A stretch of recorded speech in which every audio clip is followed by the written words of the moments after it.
Well, welcome to this Understanding Compressors webinar. Thank you so much for taking the time out of your day, evening, morning, wherever you're at in the world to come and hang out and learn a little bit. As I always say, what I want you to do, and if you can, is share this knowledge that I'm sharing with you. Even better than that, try to implement it or think about how you can implement the things that we talk about, or I'm going to talk about today as we discuss understanding compressors. There's a lot of different things that you need to know and understand, and it takes years and years. I've worked with some of the top manufacturers, top experts for years now, and I feel like every day I'm still learning something new. I'm trying to gain and grasp new knowledge, and I feel like I forget a lot of the stuff along the way, so I have to go back and do some more research and follow up because there's so much to know about compressors. So I'm going to share some great tips with you today. And if you have any questions, please throw it in the chat because we really want to help you as much as possible. So today's agenda, we're going to spend about 45 minutes to 50 minutes diving into a few of these topics. We're going to talk about mechanical issues. There's a lot of mechanical issues. And then there's a whole section of electrical issues that we could talk about. We're not going to dive into those today because we could be here all week talking about that, which is amazing. We're going to dive in a bit into overheat issues, things that you can see, which will be a follow-up segue to tomorrow's session on why keeping your compressors cool is important. We got a floodback video I want to show you, and this is something that you can test in the field or look at it in the field for floodback for signs of it. This is important. This is why I do all these trainings and I'm sharing a lot of knowledge with people. But at the end of the day, it's up to you to go out in the field and implement some of these practices and always do it safely. But it's you going to do putting your hands on the equipment properly, checking it to make sure if there's a compressor issue, a compressor failure, why this has happened. We're going to get into preventing repeat failures, talk about that. We're going to talk about a few different mobile apps that I use, consistently talk about them, use them on a consistent basis. I got a special announcement for all those who are here live on the session today, which I'm super excited about. And then I'm going to talk about some educational resources where you can go and learn more. It's all about investing in yourself, learning a little bit each day. Each time you invest a little bit in yourself, that adds to the overall knowledge that you have. So it's important to do this daily practice, as I say. And then we'll get into some questions. Okay, hopefully everyone's good with that. So types of mechanical failures. I'll put it at you right now, and some of you can throw it in the chat. What are some different types of mechanical failures that you will see on compressors in the field?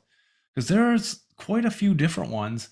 And I think the most important thing about mechanical failures is understanding which is which. Because one of the things that I've heard, I used to say all the time is that, oh, it's liquid. It's liquid, it's liquid, it's liquid. Yeah, it could be liquid, but how did that liquid get in there? There are specific ways that liquid causes compressors to become damaged. Maybe it doesn't reach to a failure. Maybe it reduces efficiency. And this is the thing that we need to talk about, because anytime a refrigeration compressor takes liquid, it's damaging it. And I heard this for years. Oh, scrolls can take liquid. Yeah, they can take liquid better than, say, a semi-hermetic, but at the end of the day, you're damaging that compressor. Even scrolls, I've seen it and I open them up. When you have issues from it taking liquid, it reduces the efficiency of it, and then it reduces the life and the wear on the compressors. And it's so important to understand the differences. So important. Okay, let's talk about the first one, contamination. Okay, contamination is something that we do as a technician, as a professional in the field. We cause these 99% of the time. 99% of the time, it's us. The other 1%, I don't know what that is yet, because I still even think it's us, because I've done a lot of this. Think about the ways that we can contaminate a system. Because when I started out in the industry, I had one set of gauges. And if you only have one set of gauges, what are you doing to prevent contamination on the different systems that you're working on? I'm not saying to have 20 sets of gauges because there's so many different refrigerants out there, but I didn't know that I need to clean my gauges. I needed to make sure that I wasn't taking contaminants from maybe a different system and putting it into a new system. When I first started out, I'm like, I need 6-foot hoses so I can reach far because I was doing construction, but I need to reach for our location. You don't want to put 6-foot hose on a system that only has a few ounces in it. You won't have any refrigerant left in that system. But what you need to understand, if you go to a job that has mineral oil or even POE oil, but it was a bad electrical failure, what we call a bad burnout, and you have all that in your hoses, and then all of a sudden you just go to your next job, you fix that, you get it up and running, you go to the next job, or not even the next job. You use that system, the same hoses in that system that you're trying to make brand new, and you push any of that potential bad oil in there, that could cause issues. And this is what I mean by contamination. But there's other ways, other things that cause contamination as well. What's some more of them? Yeah, you said it. Exactly. If you don't get all the air out of that system, that's another contaminant. And this is important to know when you're doing your evacuation. It's so important to do and follow the proper practices. You'll look at all the manufacturers who build equipment, manufacturers who build compressors. They explain what they are looking for. And I know we're rush on jobs sometimes. We don't, have a lot of times to maybe get the proper evacuation pulled down, but if you know how to do it right, you can do it a lot faster. And maybe that's where you potentially could be struggling, because that's where I struggled. I used to put a vac pump on and just let it run. And sometimes it'll take a whole night to pull it down. When really then I was doing it wrong. I didn't know I had to pull the cores out. Which who no. I didn't know I shouldn't be doing it through my manifold set. I didn't know this stuff through my gauges. But when I started to learn these different things, my evacuation pull downtime came down quite a bit. And even from there, since I've been out of the field, I've learned how to do it probably the most effective way as you can. What I've learned from lots of different people. Brian Orr, Jim Bergman. He has some good videos. Jim Bergman. Go look him up on YouTube and find out how he does it. But you remove the cores. You have the biggest hoses as possible. You have a vac pump that works properly. Clean oil. All these things that you're saying in there is very, very important, because you got to get down to that 0.3 MBAR or 500 microns. Below that, you have to. This is our job. If you want that compressor to last, and it doesn't matter whose compressor it is, if you want that compressor to last, you got to get that moisture out of there. Because if you don't, that compressor is going to lead to what? What type of failure if you leave moisture in the system? It's something you need to think about. This is something that you don't see. Yes, acid. POE oil is made up of neutralizers, water, and acid. And so when you have moisture with POE, it does something called a reverse hydrolysis effect, where it starts to cause acid, organic acid in that oil, in that system now. So now we pull the system down, we evacuate it, we don't do the greatest job, we'll say, and then we charge it with gas, we get it up and running, and the system works. This system evaporator starts to cool. Might take a little bit longer, but it starts to cool. And so, I got it up and running. You set your superheat, whatever, do your processes to make it running, then you walk away. But if there's moisture in that system, it starts from day one of our installations. So it starts to slowly break down that oil, slowly starts to turn the characteristics of that POE oil. So now we're gone, and in 6 weeks, could be 6 months, maybe even 6 years later, because that day one installation caused that failure. I've inspected and opened so many compressors. And when you look at inside a compressor that kind of looks like this one right here, and you see this right here, what is that called? When you look at that, what does it look like to you? It looks like copper. right? And see what is happening. This is called copper plating, fantastic. And what is happening is that POE is turning into acid and bringing back copper to these hot areas of the compressor, and then it looks like copper. So this here is a inside of a scroll set. These are the mating surfaces, but this is inside it. But if you have it looking like that, that is definitely moisture and heat in the system. Heat can cause acid in the system as well. But this is so important to know. And one of the things that I learned the hard way was one time I had a system that I had to go and I had to get back up and running. It was down. The system was offline, and it was off all winter. When I get to the site, I had my instructions on what to do is okay. You gotta get this, just make sure there's pressure in the system. Maybe evacuate it. I think got to charge it up again. So it's just a bit of a process. But I was told that it was all isolated. When I got there, the valves were open, so it was open for months. And I put the vac pump on and started trying to pull, and I spent hours there, trying to pull down this compressor. I couldn't do it, and I didn't know why. I didn't know what the problem was. But as someone says, POE is very hydroscopic. So what it does, it absorbs the moisture, and it's not easy to get moisture out of POE oil. I've heard a story that I think it was Copeland years ago. What they did, they put POE oil in like plastic containers, more of a plastic container. I don't know if it's actually plastic, but the POE started to absorb the moisture through the can or the jug itself. That's how hydroscopic it is. So it's something that you need to think about. And you need to make sure that you properly get all contaminants out, right? Because maybe it's not moisture, maybe it's nitrogen. I've seen this before as well. Someone put nitrogen to pressure test, ball valve's not holding properly, and get nitrogen in the system. Or there's nitrogen in the system. For an example, I had a trainer one time, and for CO2, you need to have so much vapor in the system before you can start charging liquid.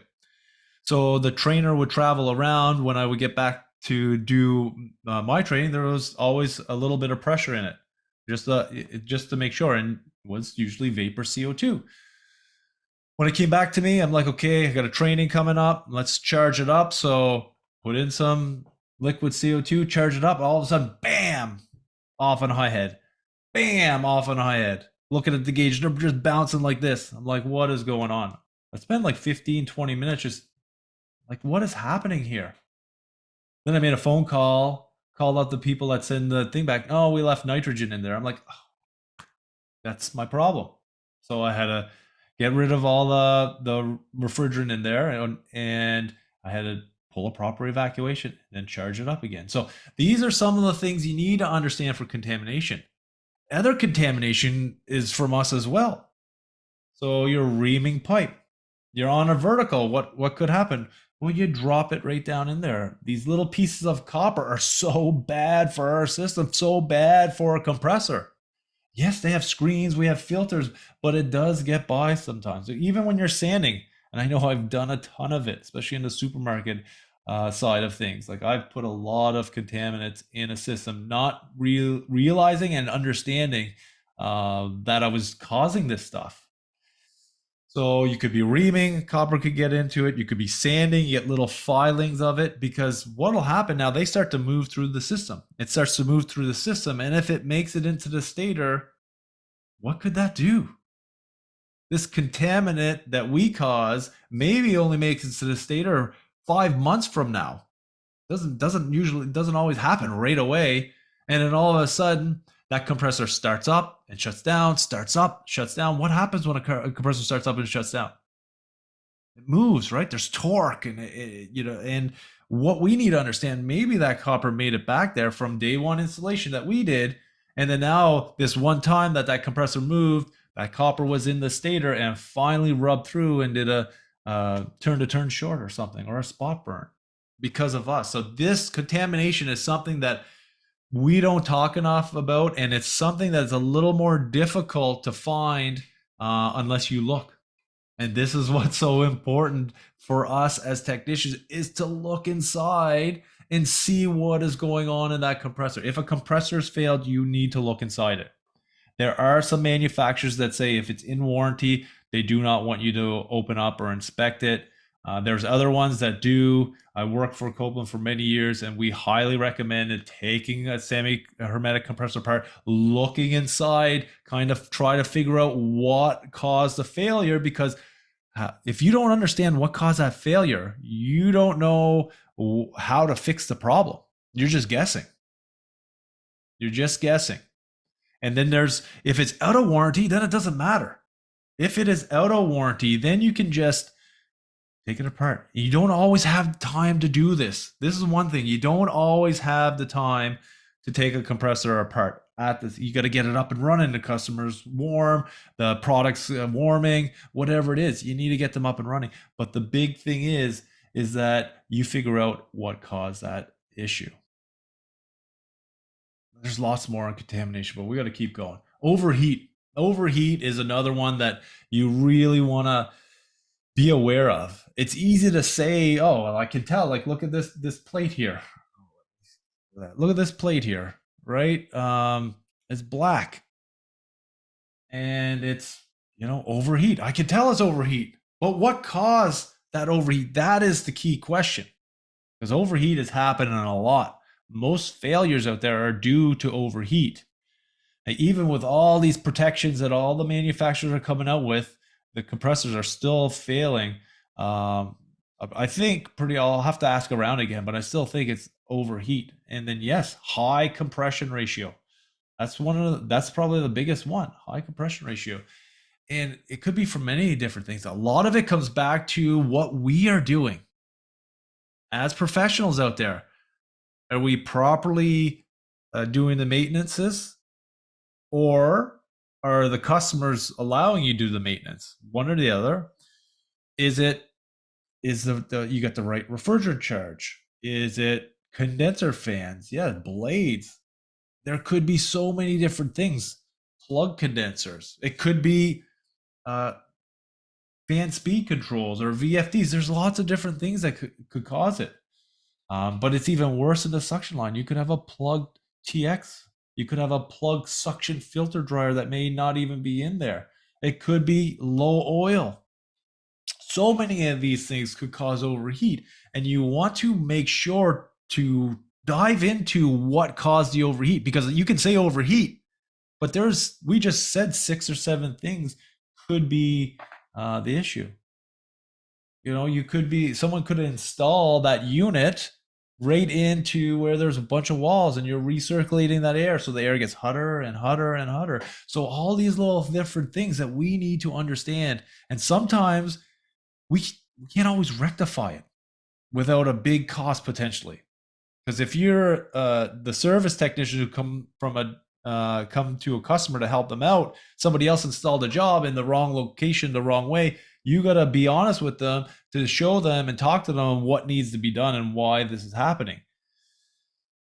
So I like that one. Gas changeover retrofit. That's a huge one. Paul, thank you. That is a huge one that most people don't know. Well, this rack's been running with 404 refrigerant in it for 10 years. It's been doing great. But now we just did a retrofit with 448, 449. This gas runs hotter. Doesn't run as hot as R22, but it runs hotter than 404, 507. But it breaks the peak point where you now may need head cooling fans, demand cooling, refrigerant injection, liquid injection, whatever you want to call it. Doesn't matter. All these different manufacturers have different terms for them. But this is what you need to understand, because, okay, we do a gas retrofit. Okay. And there's a lot to a gas changeover or retrofit. We're not going to dive into it. That's a whole session itself, but you want to understand this new refrigerant may run hotter, and you may need different components on that compressor. So there's a lot to do with overheat. We'll dive into that one a little deeper because I do have it highlighted there. Next one's loss of oil. I know we have a few people that said loss of oil. Loss of oil is so key to understanding, because a lot of times this image here has a sight glass on it. So if you work on compressors with sight glass, it's easy to see. Oh, okay, I got a half sight glass, I got a full sight glass, I got no oil in the system. But with compressors that don't have a sight glass, like, well, what do I do? What do I do if I don't have a sight glass? Oh, what can you do? Think about that for a second. If I don't have a sight glass, how do I tell how much oil's in it? Yeah, there's a few different ways. So maybe you might have to take that compressor out of the system. Well, Trevor, why would I do that? Well, do you want to do the job right? Or do you want to do the job where you might get by? If the compressor has to come out anyway, because it's failed or it's not working, that's the time to check what's my oil level in there. Another way you could do it, if you have the opportunity to have a thermal image gun, you may be able to see what the level is. Some compressors have insulation on them, or they got a blanket on them. Or maybe you take it by temperature. But it is a lot more difficult without a sight glass. Anytime, this was one of the key things that Copeland drove into me for their smaller compressors, is you got to measure that oil. And then all of a sudden, if you don't have any oil in it, you got to think, where is that oil? Did you have a leak? Is it in the evaporator? Is your piping proper? There's so many different things. So many different things to think about for loss of oil. Is a trap right? Pipe right? What's your pressure drop? Do I need a oil separator or not? A lot of different things that you need to visually see to make sure that that system is designed properly. And I'm going to tell you right now, as a professional out there, if technician or not, you want to start learning the engineering side and the design side of refrigeration. Your troubleshooting is going to skyrocket way quicker when you understand the full design of a system. After I started learning design over the last 7-8 years, I can troubleshoot systems even if I had never worked on a system before. It doesn't matter the brand. I got a good idea of where to start, get the manual, and then I can start walking myself through the engineering drawings, the piping drawings, electrical drawings, and work all that together and get my systematic approach to start troubleshooting. And you can do this too. You totally can, but it does take time. Flooded starts is another one. So this is one that I hear time and time again, as well as I used to say, oh, it's liquid. Oh, liquid took out that compressor. Liquid took out the valve plate. Liquid. But this is one where, yes, liquid could be the cause of the flooded start issue. And flooded starts, how does a flooded start happen? Yeah, anytime that compressor is off and that refrigerant migrates back to that compressor. That compressor starts up with a bunch of liquid refrigerant in it, and there's a massive explosion. That's a flooded start. And a major flooded start is one where it massive explosion, and then you break stuff. You break scrolls, you break pistons, you break valve plates. And this is something that you need to be key. You can't just say it's liquid. You need to use these terms so when you're talking to someone else, they understand it. And these are kind of key terms. I don't know if it's globally. I train a lot of people around the world globally, but I'm talking this way. And a lot of people have similar conversations, but this is what I call it: flooded starts. You can't just say it's liquid, because if you say flooded starts is liquid, flood black is liquid, as well as slugging is liquid. That's 3 different ones that we're going to talk about, because the next one's slugging, right? Slugging is caused by a major flooded start, or an air-cooled compressor, major flood back. So this is why it's important depending on the compressor. And then if it's a high pressure scroll, flood back causes a slug, and an refrigerant cooled scroll or low pressure scroll, flooded starts cause a slug. So these are the different things you need to know about these different compressors, different manufacturers, because that's something I didn't know. And it's something that I'm continuing to learn.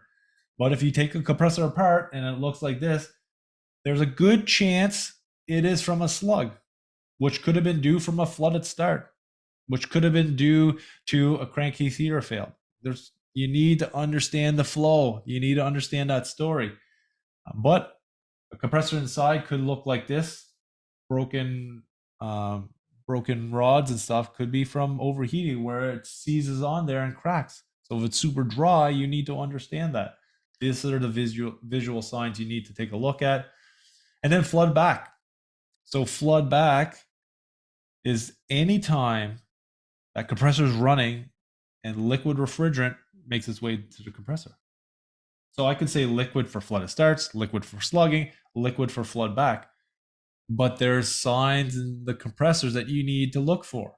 Or a crankshaft, if you look for in Copeland, say 3-cylinder, 4, 6-cylinder compressor, if you see progressive wear across the crankshaft until that main bearing is failed, that there would be floodback. Doesn't mean that it failed from floodback, because there could have been also overheating happening, could be loss of oil that caused the last failure, but you got to look at all these signs. I've talked about it many, many times.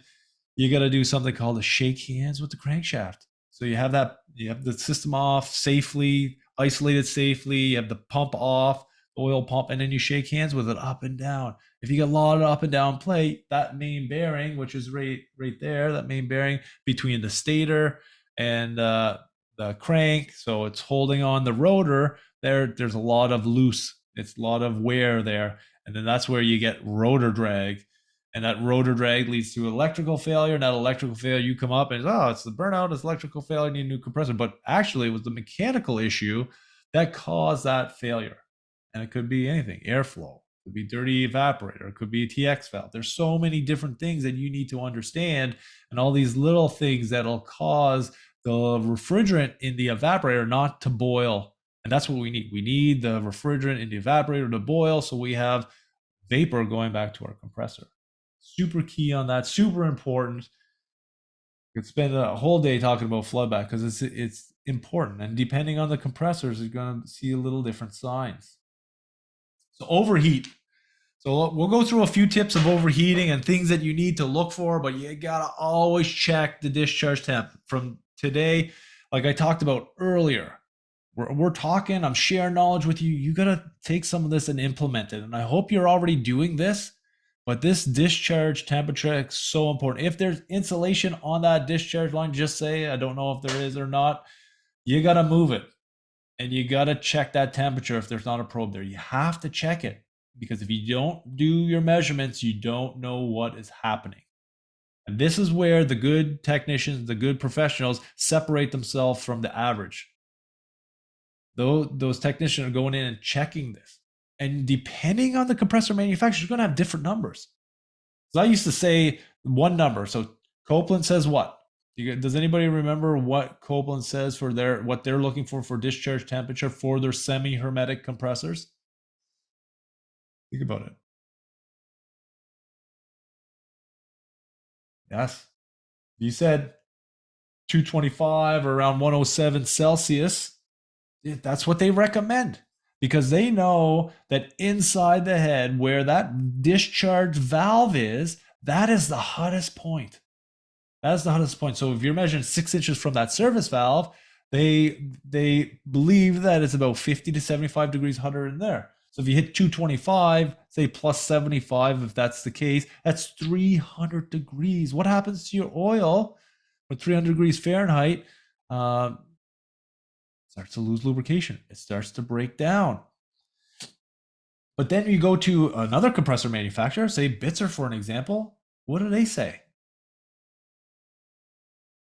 They do 4-cylinder, 6-cylinder compressors too.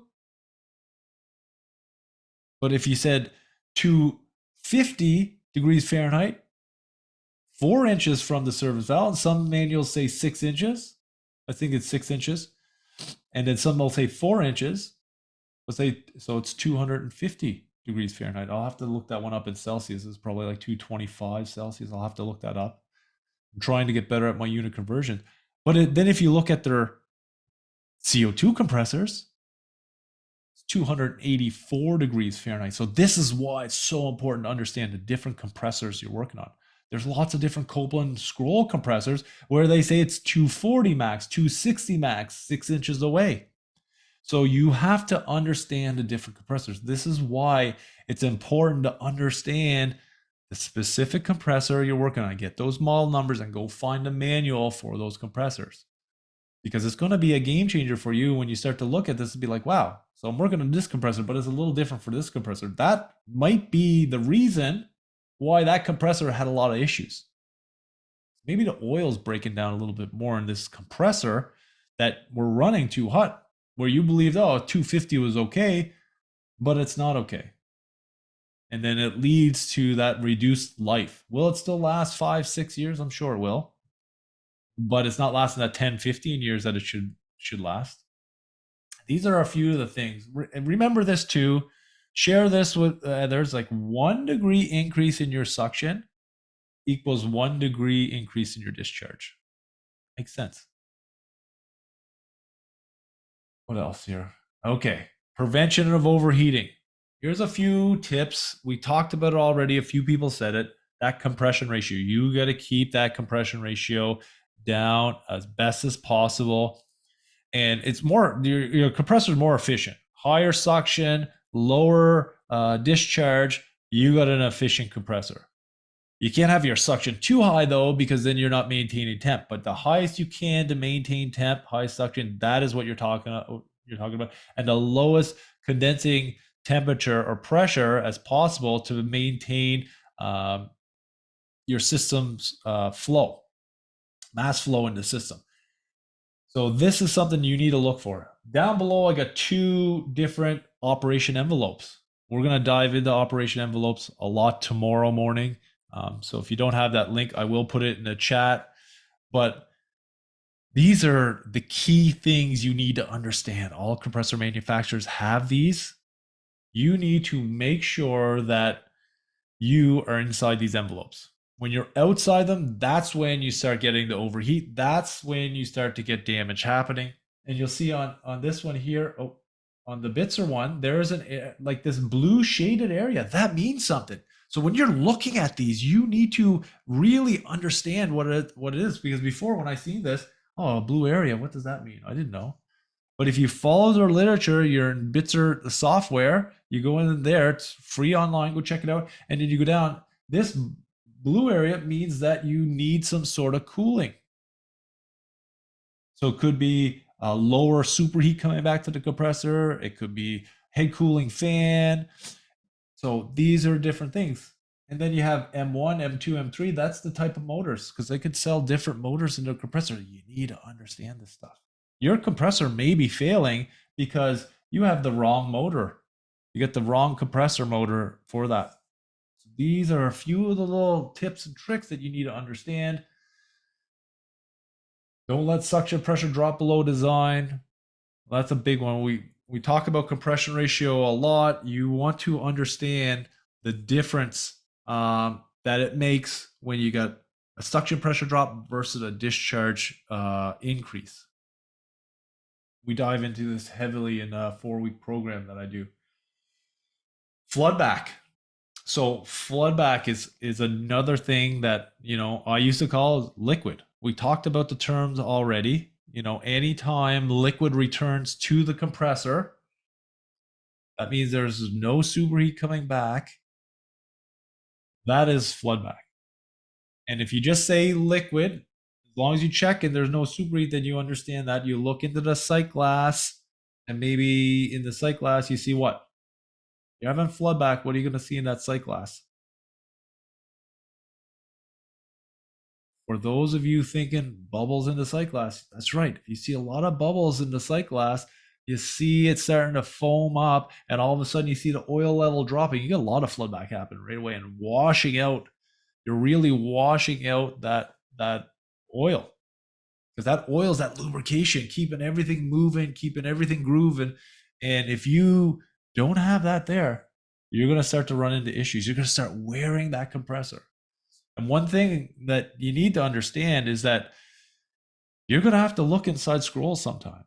You're going to have to do it safely. If you got a failed compressor, it's out of warranty, you don't know why it failed, you're going to have to look inside that compressor, because if you don't, you're not going to really fully understand what caused that compressor to fail. And before I started working at Copeland, I don't remember. I may have opened 1 or 2 scrolls. I just don't remember.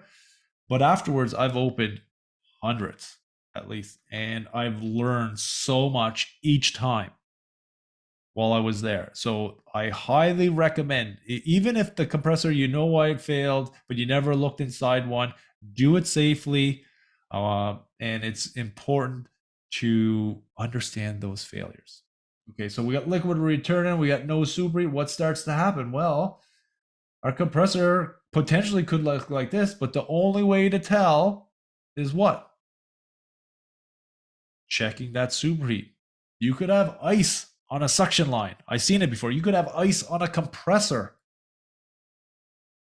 thick ice on a compressor, but it doesn't mean it's flooding back. It doesn't mean you don't have superheat. You have to check.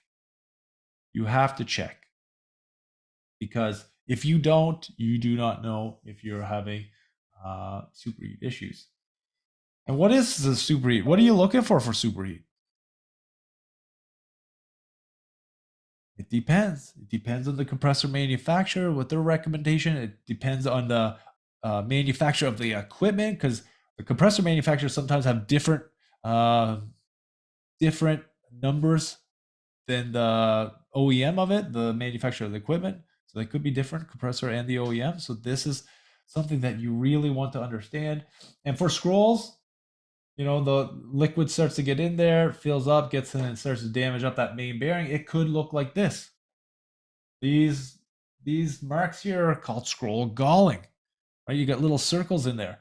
But one thing you need to understand is that, was it from floodback that caused this bearing and bushing all damaged up?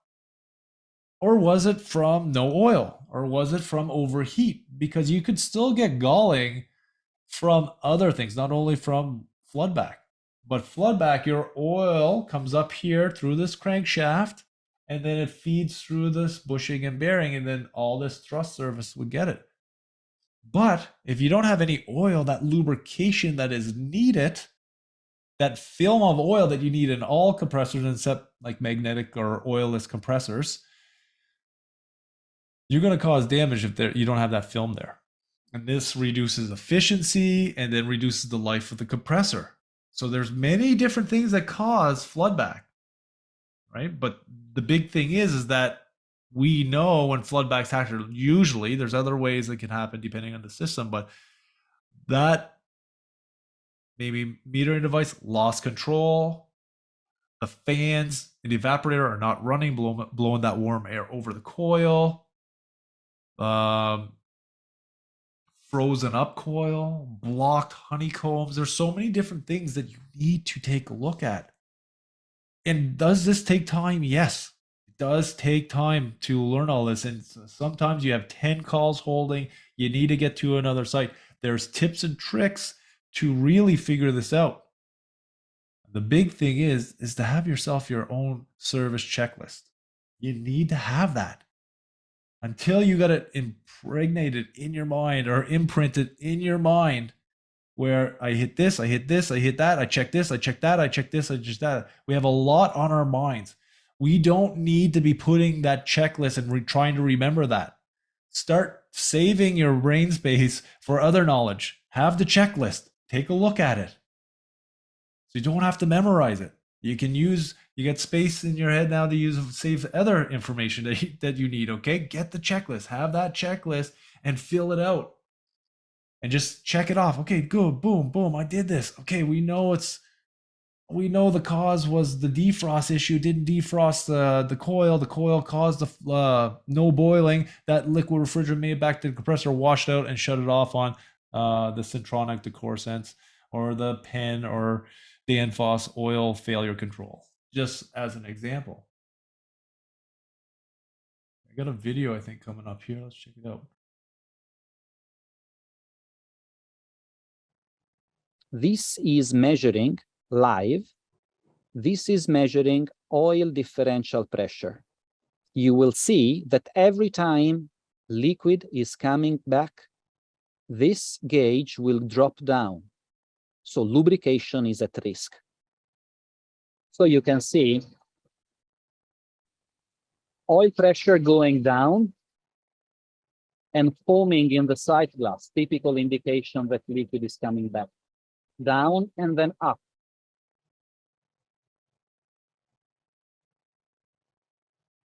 So that's when that liquid Again. is making its way into the compressor. Correct. Down again, and then up again. Why this happens? Because CO2 is a great detergent, is a great cleaner. So it flushes away the oil film within the compressor, and therefore the oil pump is no longer able to develop a correct pressure. But this was from their test lab. This is something that you can check. You know, we talked about it already, seeing bubbles in the sight glass. Well, if you see bubbles in the sight glass, that's a good chance that's liquid refrigerant getting back there. And this was a great video to give examples that you can even test this. You'll have maybe a Centronic on there, if it's an older system, Centronic 3, or a CoreSense, or a CoreSense diagnostic, depending on where you're at in the world. It could be a Crewan module. There's lots of different sensors out there that can measure oil differential pressures. Could be Danfoss, Penn, whoever it is. But you can actually check this on a compressor. And as you seen, you had the oil differential pressure is steady, but then all of a sudden the liquid comes out back, the pressure drops right off. Because most controllers, they'll kick out at, I think, 7 to 9 PSID, which is like a 0.8 bar, I think. So this is important to take a look at and understand that when are you getting flood back, you can actually see it. You can measure it by temperature, you can see it through the sight glass, and you can measure it through pressure. So these are some of the great things. If you can implement some of these or just check some of them, when next time you're out in the field, check the compressor superheat. Such a key check. Yes, you check it at the evaporator, but you want to check it at the compressor. Because just because you have good superheat at the evaporator doesn't mean you have the right superheat at the compressor, because it may be way too high. So floodback prevention. Let's talk about it. Ensure you have the correct and adequate refrigerant charge. That's a big one. Depending on your system, but all systems, you're going to have high superheat if you don't have any refrigerant in there. And always set the valve, if it's a mechanical valve, to the according superheat. Okay, here's a good example here. So how do I check superheat? Well, I get my temperature at my suction line and my pressure at the compressor, or as close to it as possible, unless you know there's a pressure drop across in that line, but as close to it as possible. If you know there's no pressure drop, you can get it further away than the compressor. But you take that this is an example of a 448 refrigerant. You take the suction line temp, so 22 Fahrenheit or minus 6 degrees Celsius, and then we get that saturated temperature. So our gauge on that compressor. So it says 26 psi or 1.8 bar. So now our superheat is 20 degrees Fahrenheit. So 22F minus 2 degrees Fahrenheit is 20 degrees Fahrenheit superheat, or minus 6 Celsius to minus 17 Celsius is 11K. So you want to make sure that you have the proper superheat. I got a document there. This is liquid refrigerant, controlling liquid refrigerant in refrigerant air conditioned applications from Copeland. I've read this one dozens and dozens of times. I've even done a podcast with Brian Orr on this years ago. This is a read. If you haven't read this one yet, you have to take a look at it. Have some things changed for sure. Some things change because when we get into newer refrigerants, when we get into like HFO and glide refrigerants, when we get into CO2, superheats may be different and required.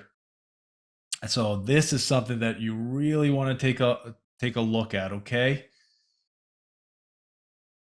Okay, mobile apps. Got a few questions. Is that due to a bad TXV EV overflooded? Yeah, for sure that could be when we were watching that video and that gauge was bouncing back and forth. It could be due to a bad TXV, something that's overfeeding. It could be to an EEV that's hunting, not set up properly. So it opens up, you got 100%. It lets all that liquid refrigerant through and then it closes right off, but it makes it through because you can't boil it off quick enough potentially. So yes, that could be. So do you think R448A can be used for a remote blast freezer application and pulls down to -42? Well, maybe. I don't know the answer, but what we could do, or what you could do, is you can head to the Bitzer software, hit to the Dorin software, hit to the Copeland software, any one of their softwares, put the compressor in and see if they can make it down that low. I know most of Copeland's were doing, I think, -40F. I know Bitzer for sure has their 2-stage compressor, which will pull down below that. Or a compound compressors will pull. The Carlisle has some compound compressors. CO2 compressors usually go down to -50 to 58 Fahrenheit. I'm talking about Fahrenheit here right now. I guess -40 Fahrenheit, -40 Celsius is the same, but you have to get into the software and look at the compressors to see how far they will pull down, because at -42, that compression ratio is extremely high. And when we talked about high compression ratio, talk about a lot of heat on that, Charles. Okay, mobile apps. Hands down, top apps that I use is the Emerson AE bulletins, Copeland Mobile, Bitzer B Spot. I really learned how to use the Bitzer one the last few months too. It's got it. What's cool about it, I can just go on it and I can see anybody, any location near me, because I was always a Copeland tech. That's what I worked on mostly. But I see a lot more Bitzers now in my life. So it's like, who's a wholesaler? I knew all the wholesalers and distributors for Copeland. So who's a wholesaler for a Bitzer? You go onto this app and it's going to show you. It doesn't matter where you're at in the world, which is cool. Danfoss Ref Tools, hands down, another app that is such an amazing app. HVAC School for Techs by Techs, Brian Orr, once again, he does a lot of training education for the HVAC and refrigeration industry. There's a dozen other apps that I usually have on here. This is an older slide, but Tecumseh has a great app for single phase compressors. I have a whole list of them, but what apps do you have?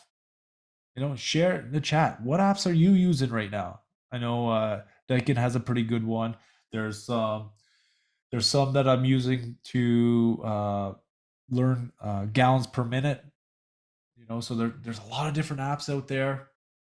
Highly recommend using them, playing with them, practicing with them, because unless you're using them, you're not gonna figure them out or be able to use them effectively, because there's a lot of troubleshooting in these. That Copeland Mobile one, you can put all the information in for that specific compressor, how it's running at that point, and bam, it'll spit out something that'll kind of give you an idea of where to start. Danfoss Ref Tools, it has a whole troubleshooting section. You go in and you can troubleshoot so many different things. It's such a good learning app. So I highly recommend these ones here. So take your time, play around with the apps. That's the only way you're going to get better at it. Okay, next. I have a 4-week Compressor Masterclass coming up. We just touched on a little bit, but I've been getting requests from so many people about, Trevor, I'd like to see some more trainings. I'd like to see a schedule. So I just came out with a schedule for the rest of this year. So on my website at the courses page is going to be upcoming courses. Click on it. But I got one coming up June 6th.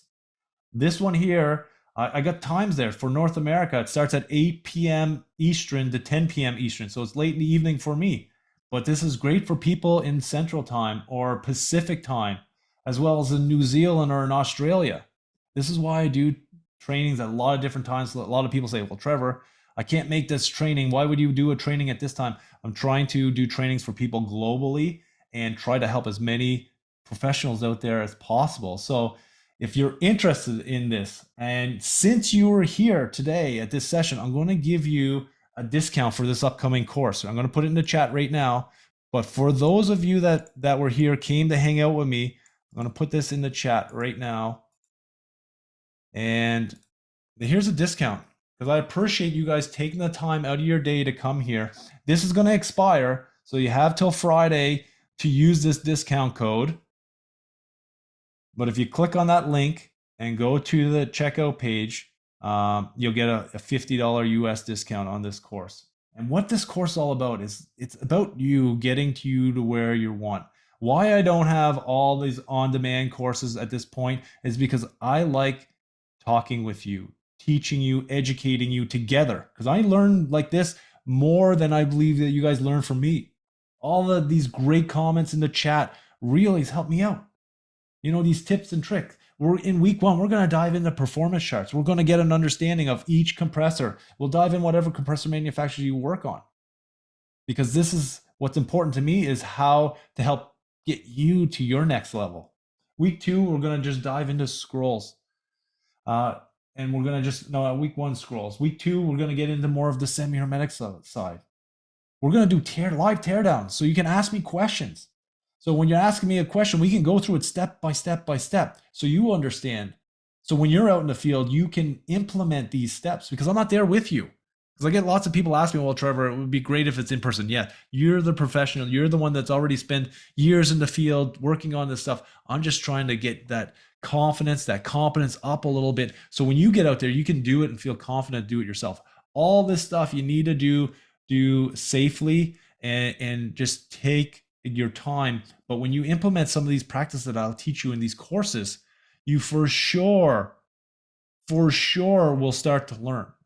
Share this information, share it and use it. I see some people saying, do you have CO2 specific course? Yes, I'm going to show you in a second here. I got a bunch of CO2 courses coming out, but this one's coming up next week. That link's in the chat for any one of you. I'm going to just throw it in the chat one more time for everybody.